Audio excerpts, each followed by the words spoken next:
Okay, this video is going to demonstrate using StatCrunch for our two sample tests, which are a two sample T, a two sample proportion, a match pairs T, and a two sample F test for standard deviations. So let me bring up my StatCrunch here. And the first one is a two sample T.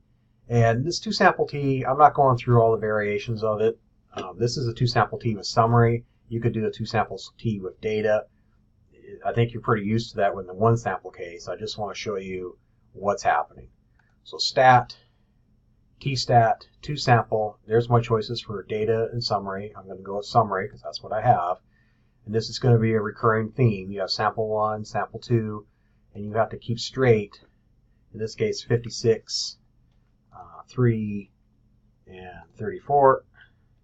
And sample mean of the second sample is a 47. 7, 42. Your hypotheses are going to be typically equal to 0 for most anything that we do. Calculation options, notice here pool variances. You're not going to check this box. Okay, so just don't mess around with this unless I tell you to. So we have this set up. I'm going to go down here and hit compute so I can get it with the mouse. And my T-stat 7 something, my p-value is 0. So we're going to reject null. We have evidence that these two means are not equal. Notice how they're writing the hypotheses here. mu1 minus mu2 equals 0 instead of mu1 equal mu2. It's valid. It's just another way of doing it. The next test that I have over here is a two sample proportion. So stat, proportion, two sample, summary. And no big surprises here. I have to give you the number of successes out of the total. For sample 1 and sample 2, number of successes out of the total.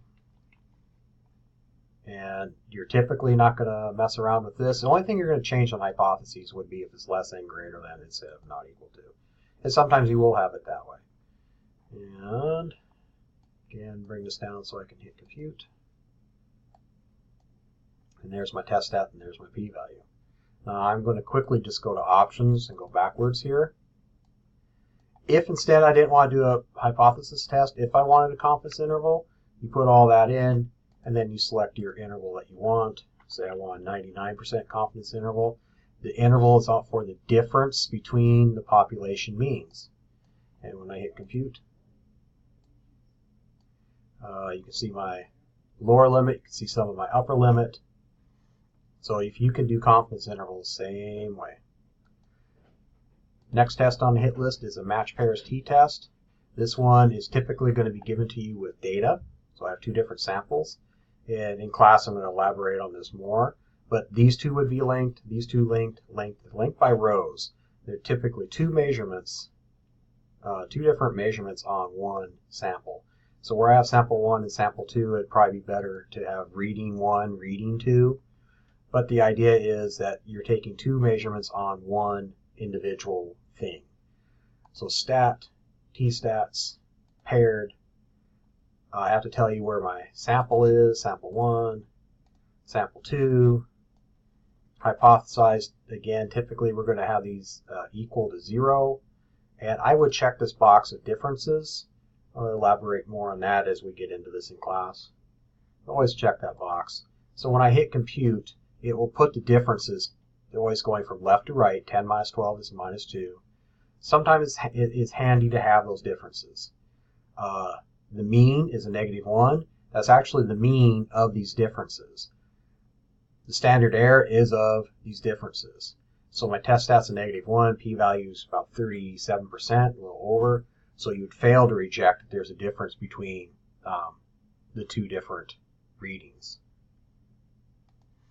Next test is a two sample F. This is testing two different standard deviations from independent samples. And this one's not equal to. Again, if you're doing something with standard deviations or variances at StatCrunch, they're always going to ask you for the variance. So I have my sample standard deviation of 13. Well, the variance is 169 because I squared it. Sample 2 has a standard deviation of 17. Squaring that's a 289. So when I go to stat, I go to variance because we're doing tests with variance. The one sample is a one sample chi-square.